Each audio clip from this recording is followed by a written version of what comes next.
Hello all. நம்ம TNPSC ரிவிஷனில் geography பார்த்துட்டு இருக்கோம். ஜாகிரஃபியில் லொகேஷன் அண்ட் ஃபிசிக்கல் ஃபீச்சரில் 10th ஒரு லெசன் பார்த்தாச்சு. இப்போ 6th இருக்கக்கூடிய லெசனை பார்க்கலாம். 6th டேர்ம் 3ல் செகண்ட் லெசன் குளோப். இந்த லெசனில் எர்த்தை பற்றின கொஞ்சம் basic details and latitude longitudes பற்றி சொல்லியிருக்காங்க. வாங்க பார்க்கலாம். எர்த்தோட ஷேப் வந்து ஜியாய்டு ஷேப். இதோட total surface area 510.1 million square kilometre. Earth rotates from west to east. அதனால தான் ஈஸ்டில் இருக்கக்கூடிய கண்ட்ரீஸ்க்கு சன்லைட் சீக்கிரமாக கிடச்சிருது. அது எர்த்தனுடைய ரொட்டேஷன் 24 ஹவர்ஸு, ரெவல்யூஷன் 365.25, அதாவது 365 நாள். இந்த கால்நாள் தான் ஒன்று சேர்த்து லீப் இயராக கிடைக்கிறது. எர்த்தனுடைய மாடல் வந்து குளோப். முதல்ல எர்த்தனுடைய குளோப் மாடலில் சொன்னது வந்து கிரீக்ஸ் தான். எர்த் வந்து 23.5 டிகிரி இன்க்ளினேஷனில் இருக்குது.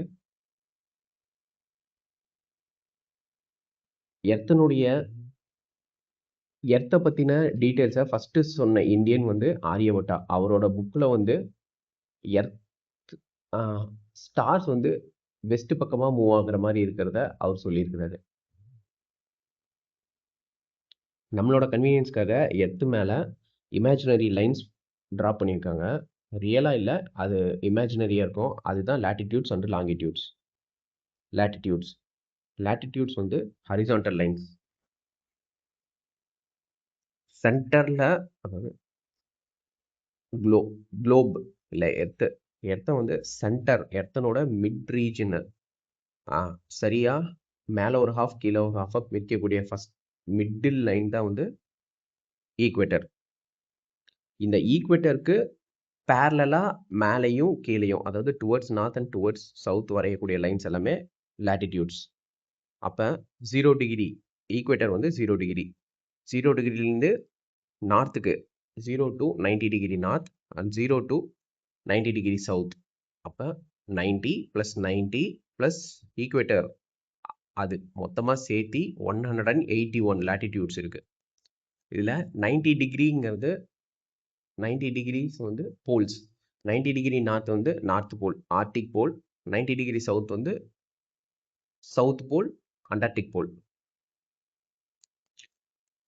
23.5 டிகிரி நார்த், அது வந்து ட்ராபிக் ஆஃப் கேன்சர்னு சொல்லுவாங்க. Tropic of cancer passes through India 8 states. 8 ஸ்டேட்டில் பாஸ் ஆகி போகுது. அடுத்து 23.5 டிகிரி சவுத் வந்து ட்ராபிக் ஆஃப் கேப்ரிகான். இப்போ அடுத்து சன்லைட் விழுகக்கூடிய இந்த ரீஜனை வந்து லேட்டிடியூட்ஸில் 3 டிஃப்ரெண்ட் ரீஜன்ஸாக பிரிக்கிறாங்க. அதாவது 0 to 23.5 டிகிரி சவுத், அதே மாதிரி 0 to 23.5 டிகிரி நார்த். இதை வந்து டாரிட் ஜோன்னு சொல்கிறாங்க. இங்கே வந்து டெம்பரேச்சர் ஹாட்டாக இருக்குது, சன்லைட் வந்து டைரெக்டாக அந்த ஏரியாவில் படுது, ஓவர் தி ஹெட்டுங்கிற மாதிரி.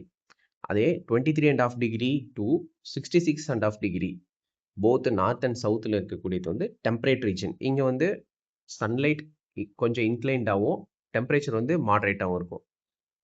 அதுக்கு மேலே, அதாவது 66.5 டிகிரி to 90 டிகிரி நார்த்தும் 66.5 டிகிரி to 90 டிகிரி சவுத்தும் வந்து ஃப்ரிஜிட் ரீஜன் சொல்லுவாங்க. அங்கே வந்து சன்லைட்டே கம்மி, ரொம்ப இன்க்ளைண்டில் தான் வருது. அதனால டெம்பரேச்சர் ரொம்ப ரொம்ப ரொம்ப கம்மி.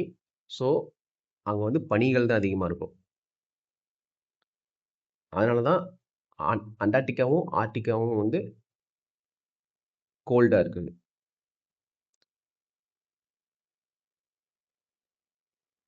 முன்னாடி சொன்ன மாதிரி 90 டிகிரி நார்த் வந்து ஆர்டிக் சர்க்கிள், 90 டிகிரி சவுத் வந்து அண்டார்டிக். 2 லேட்டிடியூட்க்கு நடுவில் இருக்கக்கூடிய டிஸ்டன்ஸ் வந்து 111 கிலோமீட்டர், 111 கிலோமீட்டர்ஸ்.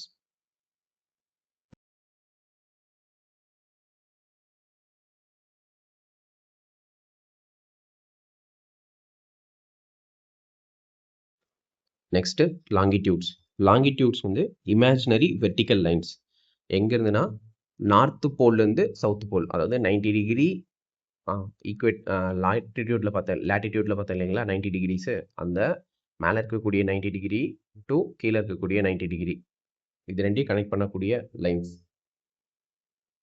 இதனோட 0 டிகிரி வந்து கரெக்டாக எங்கே பாஸ் ஆகுதுன்னா கிரீன்விச். அதனால இதை வந்து கிரீன்விச் மெரிடியன் சொல்லுவாங்க.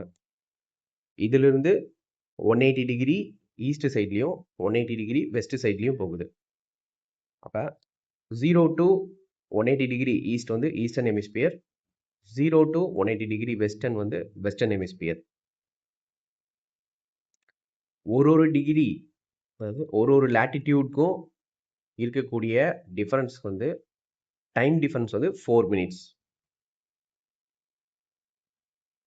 நம்ம இந்தியாவுக்கு 82.5 டிகிரி ஈஸ்ட், இந்தியா கம்ப்ளீட்டாக ஈஸ்டர்ன் ஹெமிஸ்பியரில் தான் இருக்குது. 82.5 டிகிரி ஈஸ்ட் வந்து அலகாபாத், அதாவது மிர்சாப்பூர் அலகாபாத்தில் பாஸ் ஆகுது. இதை தான் வந்து நம்ம இந்தியன் ஸ்டாண்டர்ட் டைமுக்கு இருக்கிற டைமாக எடுத்திருக்கோம். இந்த 82.5 டிகிரி ஈஸ்ட் வந்து அதாவது இந்தியாவோட ஈஸ்ட் வெஸ்ட் எக்ஸ்டென்ஸ் ஆன குஹார்மோத்தி, குஜராத் குஹார்மோத்திக்கும் கிபித்து, அருணாச்சல் பிரதேசில் இருக்க கிபித்துக்கும் ரெண்டுத்துலேருந்தும் ஈக்குவல் டிஸ்டன்ஸில் இருக்குது. அதனால தான் நம்ம இந்தியா வந்து ஐஎஸ்டிக்கு இந்த 82.5 டிகிரி ஈஸ்ட் லாங்கிடியூடை சூஸ் பண்ணியிருக்கு. லாங்கிடியூடுக்கு நடுவில் இருக்கக்கூடிய டிஃப்ரென்ஸ், அதாவது டிஸ்டன்ஸ், ஈக்குவேட்டர் ரீஜியனில் ஈக்குவேட்டர் 0 டிகிரி ஈக்குவேட்டரில் 2 லாங்கிடியூட்க்கு நடுவில் இருக்கக்கூடிய டிஸ்டன்ஸ் பார்த்தா 111 கிலோமீட்டர் தான். அதுவே 45 டிகிரி லேட்டிடியூடில் 2 லாங்கிடியூட்லுக்கு நடுவில் இருக்கக்கூடிய டிஸ்டன்ஸ் பார்த்தா 79 கிலோமீட்டராக குறையுது. இன்னும் எக்ஸ்டெண்ட் போய் போலார் ரீஜனில், அதாவது போல்ஸில் 2 லாங்கிடியூட்குள்ளே இருக்க டிஸ்டன்ஸ் பார்த்தா 0 கிலோமீட்டர். எர்த்து மேலே நம்ம இமேஜினரியாக வரைஞ்சிருக்கக்கூடிய லேட்டிடியூட், லாங்கிடியூட்ஸ் இது எல்லாத்தையும் சேர்த்து பார்க்கும்போது எர்த்து ஒரு கிரிட் ஸ்ட்ரக்சரில் இருக்க மாதிரி இருக்கும். இது வந்து எர்த் கிரிட் ஆர் ஜியாகிரபிக் கிரிட்னு சொல்லுவோம். Next time zone. வேர்ல்டு ஃபுல்லாக டோட்டலாக 24 டைம் ஜோன்ஸ் அக்செப்ட் பண்ணியிருக்காங்க. இதில் ரஷ்யா மட்டுமே 7 டைம் ஜோன் எடுத்திருக்கு. அதாவது ரஷ்யாவோட எக்ஸ்டென்ட் வந்து ரொம்ப லென்த்தாக இருக்கிறதுனால ரஷ்யா மட்டும் 7 டைம் ஜோன்ஸ் ஃபாலோ பண்ணுறாங்க. இந்தியா வந்து ஒரே ஒரு டைம் ஜோன் தான் ஃபாலோ பண்ணுது. ஜிஎம்டி ப்ளஸ் 5.30 இந்தியாவோட டைமிங். அதாவது கிரீன்விச் மெரிடியனுக்கு 5.5 மணி நேரம் முன்னாடியே இந்தியாவோட டைமிங் இருக்கும். இந்தியன் ஸ்டாண்டர்ட் டைம் எதை ஃபாலோ பண்ணுதுன்னா 82.5 டிகிரி ஈஸ்ட். That's it. அதோட இந்த லெசன் முடியுது. நெக்ஸ்ட் நம்ம 7th இருக்கக்கூடிய ஒரு லெசனை பார்க்கலாம்.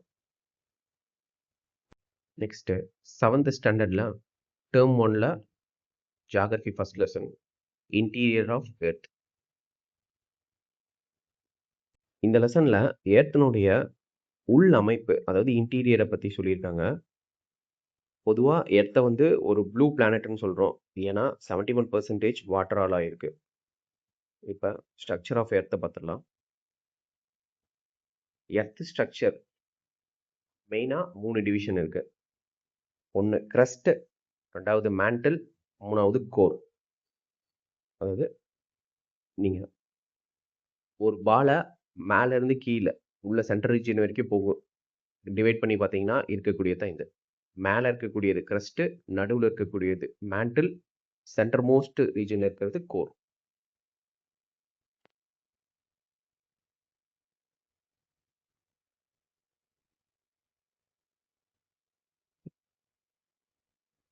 கிரஸ்ட்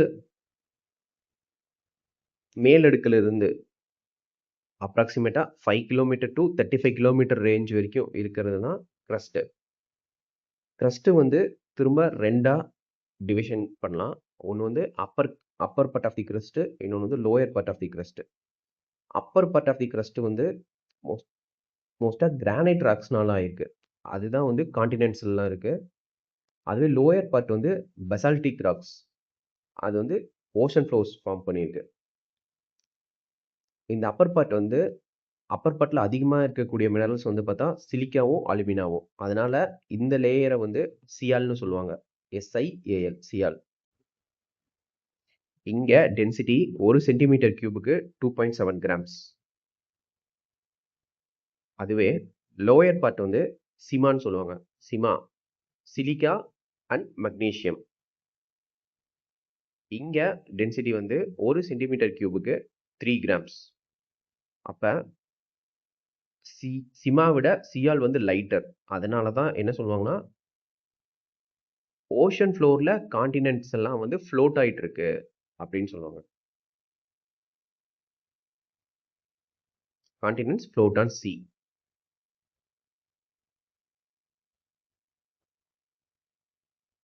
கிரஸ்டையும் மேண்டிலையும் நடுவுல பிரிக்கக்கூடிய ஒரு ரீஜியன், அது பேர் வந்து Mohorovicic. Mohorovicic discontinuity.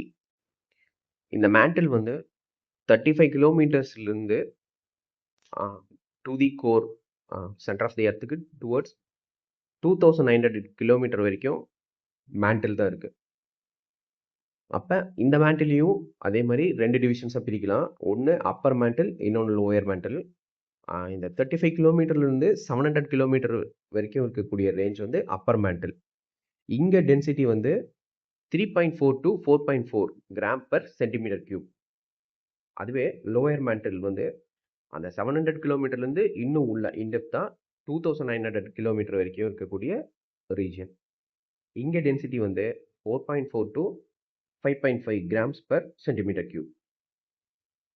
அடுத்தது இதுக்கு கீழே இருக்கக்கூடிய core region.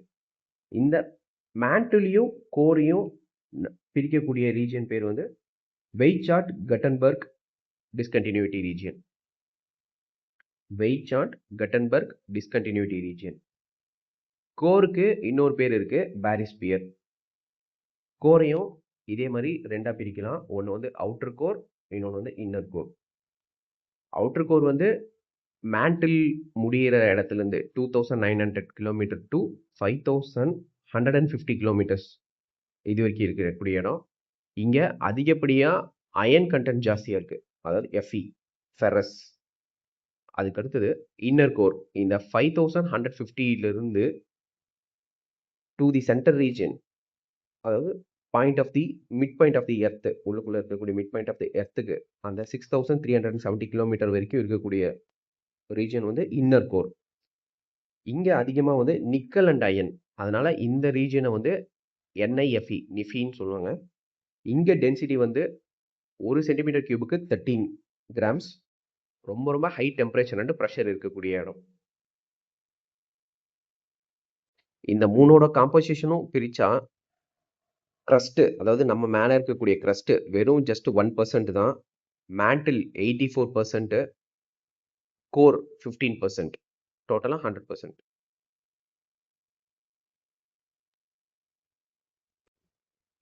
Next earth movement. Earth மூவ்மெண்ட்ன்றது எர்த்தே மூவ் ஆகுது, பட் எர்த்துக்குள்ளே இருக்கக்கூடிய பிளேட்ஸ் மூவ் ஆகுறத தான் சொல்கிறோம். இந்த பிளேட்ஸுக்கு இன்னொரு பேர் வந்து லித்தோஸ்பியரிக் பிளேட்ஸ். எர்த் பிளேட்ஸ் வந்து லித்தோஸ்பியரிக் பிளேட்ஸ்னு சொல்லுவாங்க. முக்கியமாக சொல்லணும்னா ஏஸ்தனோஸ்பியர். ஏஸ்தனோஸ்பியருங்கிறது மேண்டிலில் இருக்கக்கூடிய ஒரு பார்ட், அதாவது 35 கிலோமீட்டருக்கு அடுத்து ஸ்டார்ட் ஆகக்கூடிய ரீஜன் வந்து மேண்டில். அந்த அங்கே இருக்கக்கூடிய ஒரு ரீஜன் வந்து ஏஸ்தனோஸ்பியர். இதில் தான் வந்து பிளேட்ஸ் எல்லாமே, ஓஷன் பிளேட்ஸ், கான்டினென்டல் பிளேட்ஸ் எல்லாமே வந்து இருக்கிறது. இந்த இடத்துல ஏற்படக்கூடிய மூமெண்ட்டில் தான் இந்த எர்த் மூவ்மெண்ட்ஸ் நடக்குது. எர்த் மூவ்மெண்ட்ஸ்க்கு இன்னொரு பேர் வந்து டெக்டானிக் மூவ்மெண்ட்ஸ். ஒரு ஓஷன் பிளேட் வந்து கான்டினென்டல் பிளேட் மேலே மோதிச்சு அப்படின்னா, கான்டினென்டல் பிளேட் வந்து ராக்ஸ்லாம் இருக்கிறதுனால இந்த ஓஷன் பிளேட்டை வந்து கீழே பெண்ட் பண்ணிடும். ஓஷன் பிளேட் கான்டினென்டல் பிளேட்டுக்கு கீழே புஷ் பண்ணி தள்ளிடும். அதனால அந்த இடத்துல ராக்ஸ் எல்லாம் மெல்ட் ஆகி கிடைக்கக்கூடிய ஃபிஷர்ஸு, கேப்ஸ் வழியாக வல்குனோவாக வெடித்து வெளியே வரும். இதுவே சில இடத்துல ரிஃப்ட் வேலியாகவும் ஃபார்ம் ஆகும், இல்லைனா ட்ரென்ச்சஸாகவும் ஃபார்ம் ஆகும். மோஸ்ட்டாக எங்கே இருக்குன்னா oceanic plate and continental plate ரெண்டும் ஜாயின் ஆகக்கூடிய அந்த கான்டினென்டல் பிளேட் எட்ஜஸில் தான் இந்த மாதிரி நடக்கும். World's deepest point Mariana trench.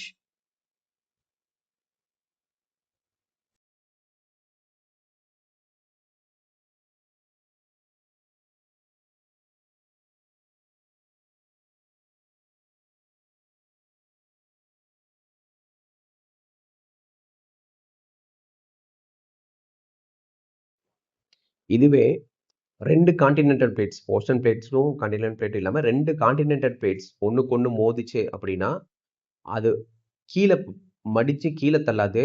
மாறா 2மே மோதி மேல எழும்பும். ஃபோல்டு மடிப்பு மடிப்பா மேல எழும்பும். இப்போ வந்து அப்ப ஃபோல்டு மவுண்டன்ஸ் ஃபார்ம் ஆகும். நம்ம Himalayas one of the fold mountains தான். 2 பிளேட்ஸ் மூவ் ஆகறதுக்கான எனர்ஜி எங்கேருந்து கிடைக்குதுன்னா, எர்த்தினுடைய இன்டர்னல் ஹீட்லேருந்து கிடைக்குது. அதுவே அதனுடைய ஃபோர்ஸஸ் இந்த எர்த்துக்கு மூவ்மெண்ட்டுக்கு உள்ள இருக்கக்கூடிய ஃபோர்ஸஸ் வந்து 2ஆ பிரிக்கலாம். ஒண்ணு வந்து எண்டோஜெனிக் ஃபோர்ஸஸ், இன்னொன்னு வந்து எக்ஸோஜெனிக் ஃபோர்ஸஸ். எண்டோஜெனிக்ங்கிறது எர்த்துக்குள்ளுக்குள்ள கிடைக்கக்கூடிய force, interior of the earth. அதுவே எக்ஸோஜெனிக் வந்து நம்ம எர்த் சர்ஃபேஸ்ல தெரியக்கூடிய ஃபோர்ஸ்.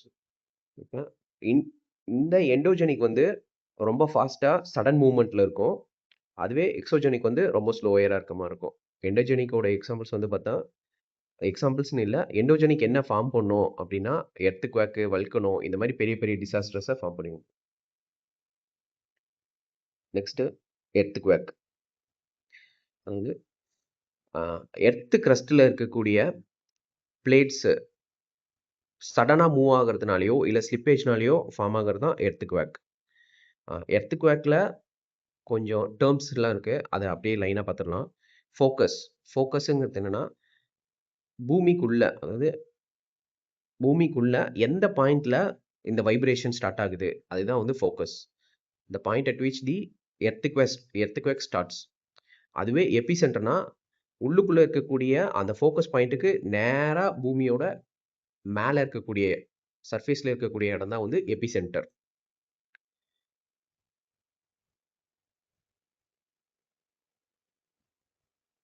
சீஸ்மிக் வேவ்ங்கிறது எர்த்குவேக் வந்து எப்படி டிராவல் ஆகும்னா, சீஸ்மிக் வேவ் அந்த பேட்டர்ன்ல டிராவல் ஆகும். சீஸ்மோகிராஃப் இந்த சீஸ்மிக் வேவ்ஸை ரெக்கார்ட் பண்றதுக்காக யூஸ் பண்றது தான் சீஸ்மோகிராஃப். எர்த்குவேக்கோட மேக்னிடியூட், அதாவது அளவு, எந்த அளவுக்கு எர்த்குவேக் நடந்திருக்குன்னு கண்டுபிடிக்கிறதுக்கு யூஸ் பண்ணக்கூடிய இன்ஸ்ட்ருமெண்ட் ரிக்டர் ஸ்கேல். இதுல ரீடிங்ஸ் 0 to 9 வரைக்கும் இருக்கும். இந்த சீஸ்மிக் வேவ் வந்து 3 டைப்ஸ் இருக்கு. என்னென்னா P wave, S wave, L wave. P வேவ்ங்கிறது லாங்கிடியூட்னல் வேவ். எஸ் வேவ்ங்கிறது டிரான்ஸ்வர்ஸ் வேவ். எல் வேவ்ங்கிறது சர்ஃபேஸ் வேவ். இதுவே எர்த்குவேக் வந்து கடலுக்கு அடியிலயோ இல்ல கடலை ஒட்டுன பகுதியிலயோ நடந்துச்சுன்னா, அங்க உருவாகக்கூடிய எர்த்குவேக் பேர் வந்து சுனாமி. இது நம்மளுக்கு தெரிஞ்சது தான். அப்போ மோஸ்டா எர்த்குவேக் வந்து எந்த ரீஜியன்ல நடக்குதுன்னா, Pacific ring of fires. Pacific ரீஜியன்ல இருக்கக்கூடிய பசிபிக் ரிங் ஆஃப் ஃபயர், அதாவது western and eastern coastal of பசிபிக்னு சொல்லுவாங்க. இந்த இடத்துல தான் 68% நிலநடுக்கங்கள் நடக்குது.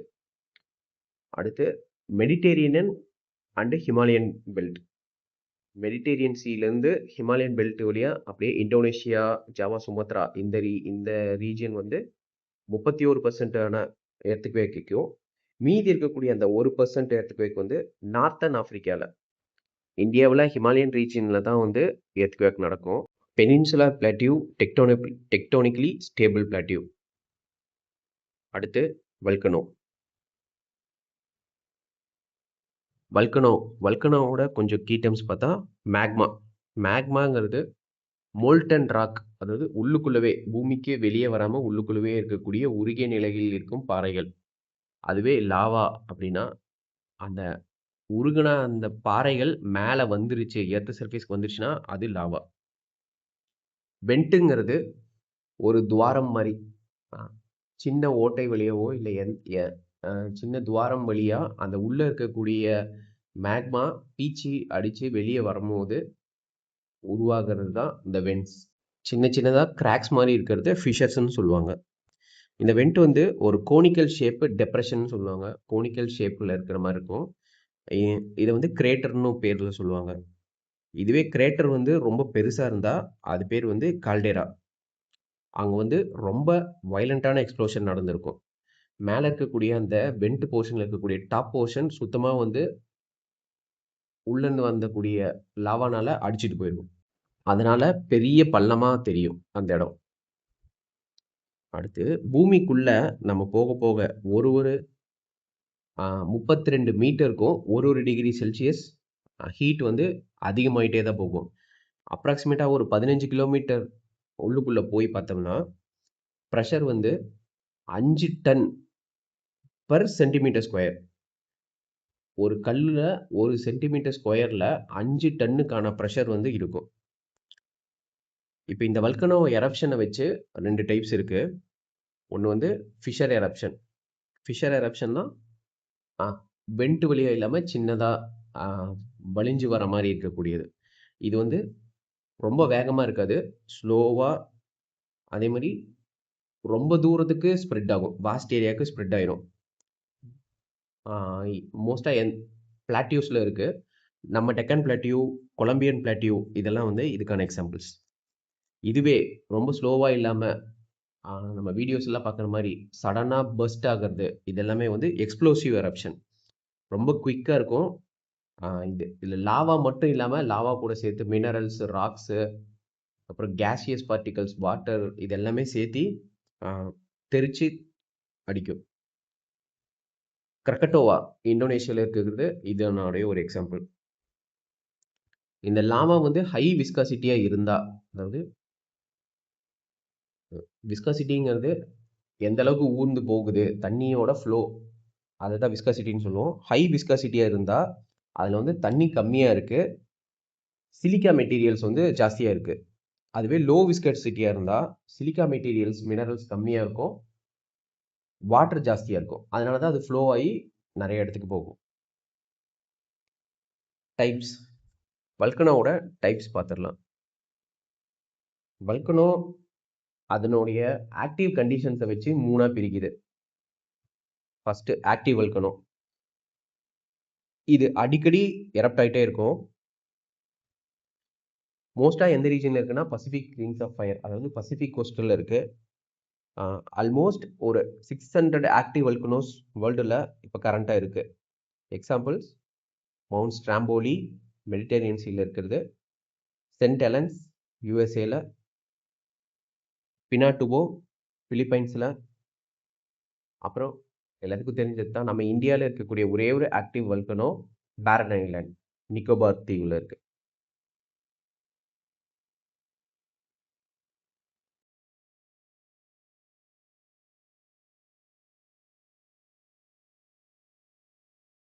Next dormant volcanoes. டார்மண்ட் வல்கனோஸ்ங்கிறது எரப்ட் ஆகிறதுக்கான எந்த சைனும் தெரியாத மாதிரி இருக்கக்கூடிய வல்கனோஸ். அதுக்குன்னு இது எரப்டே ஆகாதுன்னு சொல்ல முடியாது. தேர் இன் ஸ்லீப்பிங் கண்டிஷன்ஸ்னு சொல்லலாம். எப்போ வேணா எரப்ட் ஆகும். அதனாலவே இதுக்கு ஸ்லீப்பிங் வல்கனோன்னு பேரு. இதனோட எக்ஸாம்பிள்ஸ் வந்து இட்டாலியில் இருக்கக்கூடிய வெசுவியஸ், ஜப்பான்ல இருக்கக்கூடிய மவுண்ட் ஃபிஜியமா, இந்தோனேஷியால கிரக்கோட்டா இதெல்லாமே வந்து இதனோட examples. Next extinct volcano. Extinct கடந்த 1000 வருஷமா எந்த எரப்ஷனும் இல்லாத வல்கனோஸ் தான் எக்ஸ்டிங்க்ட் வல்கனோஸ். இது ஆல்மோஸ்ட் டெட் வல்கனோஸ்ன்னு தான் சொல்லுவாங்க. இந்த வல்கனோஸ் அதோட லாவா வந்த பகுதி மேல் பகுதி எல்லாமே வந்து அரிச்சு எரோடே ஆயிருக்கும். எக்ஸாம்பிள்ஸ் வந்து மவுண்ட் போப்பா மியான்மர்ல, Kilimanjaro mount Kilimanjaro, mount Kenya ஆப்பிரிக்கால. இதுதான் 3 டிஃப்ரெண்ட் டைப்ஸ் ஆஃப் வல்கனோ.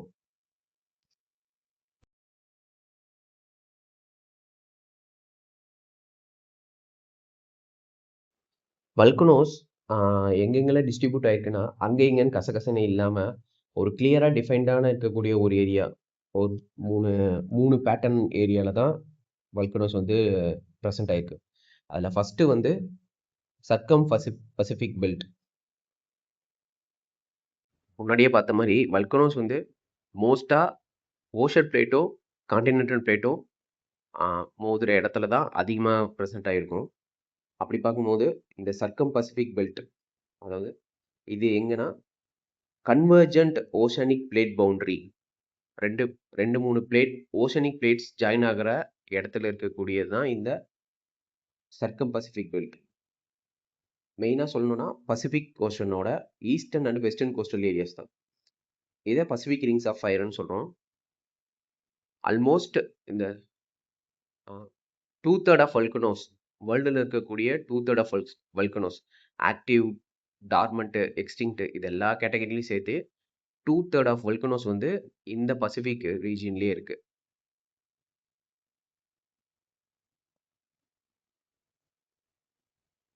ரெண்டாவது மிட் கான்டினென்டல் பெல்ட். இந்த மிட் கான்டினென்டல் பெல்ட் வந்து கன்வர்ஜென்ட் கான்டினென்டல் பிளேட் பவுண்டரிஸ்.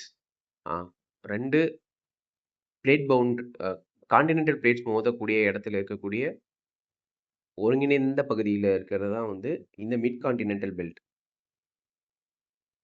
இது மோஸ்ட் ஆஃப் மெடிட்டேரியன் சி ஏரியாலையும் ஹிமாலயன் பெல்ட்ஸ் இருக்கக்கூடிய அந்த ஏரியாலையும்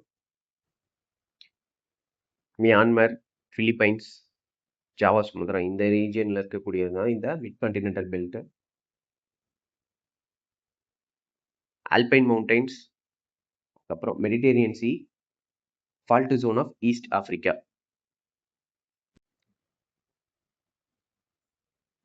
இட்டாலியில் Vesuvius, mount Etna, Stromboli, Kilimanjaro, Kenya இதெல்லாமே வந்து மிட் கான்டினென்டல் பெல்ட்டில் இருக்கிறது. இதில் ஸ்ட்ராம்போலியை வந்து லைட் ஹவுஸ் ஆஃப் மெடிட்டேரியன் சீன்னு சொல்லுவாங்க. Next mid Atlantic belt. இது மேலே இருக்கக்கூடிய 2 வகை இல்லாமல் மூணாவதான் டைவர்ஜென்ட் பவுண்டரிஸ் ஆஃப் பிளேட். 2 தட்டுக்கள் பிரிகிற இடத்துல இருக்கிறது தான் இந்த மிட் அட்லாண்டிக் பெல்ட். எக்ஸாக்டாக மிட் அட்லாண்டிக் ரீஜியனில் இருக்குது. இங்கே வந்து ஃபிஷர் எரப்ஷன் டைப் தான். ரொம்ப வேகமான பெரிய வல்கனோஸ் எல்லாம் இல்லாமல் அது ஸ்லோவாக அதே சமயத்தில் அதிக இடத்துக்கு பரவக்கூடிய ஃபிஷர் எரப்ஷன் டைப்பில் தான் இங்கே இருக்குது. இங்கே மோஸ்ட் ஆக்டிவ் வல்கனோக் ஏரியா இந்த மிட் அட்லாண்டிக் பெல்ட்டில் வந்து ஐஸ்லாண்டு தான்.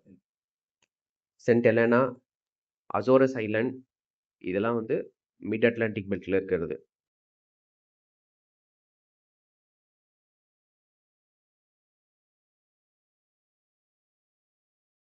இதோட இந்த லெசன் முடிஞ்சுது. இதுக்கு அடுத்து நம்ம இந்த லெசன்ஸில் இருக்கக்கூடிய ப்ராக்டிஸ் கொஸ்டின்ஸை பார்க்கலாம். நெக்ஸ்ட் வீடியோவில் அது